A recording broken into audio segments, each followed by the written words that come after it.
এই সেই কার্ড, যে কার্ডটাকে সারা দেশের বাতিলপন্থীরা ব্যঙ্গ করে হুজুরদেরকে বলে থাকে যে বরকতি কার্ড। মাদ্রাসাতে প্রায় 4-5 হাজার ছাত্র আছে।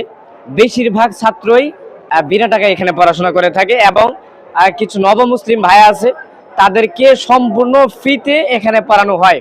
এবং যারা একদম দরিদ্র, অসহায়, গরিব, তাদের জন্য এখানে সম্পূর্ণ ফ্রিতে পড়ানোর ব্যবস্থা করা হয়। প্রায় 60 লক্ষ টাকা শুধু প্রতি মাসে শুধু বোর্ডিং খরচ।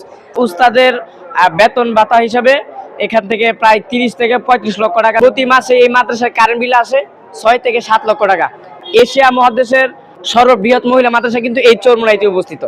এটা হচ্ছে মাদ্রাসার কার্ড, এটা হুজুরদের কোনো কার্ড না। এই কার্ডটা নিয়ে আপনারা এত ব্যঙ্গ করতেছেন, আমার কষ্ট লাগছিল। আমি এখানে 4 বছর পড়াশোনা করছি।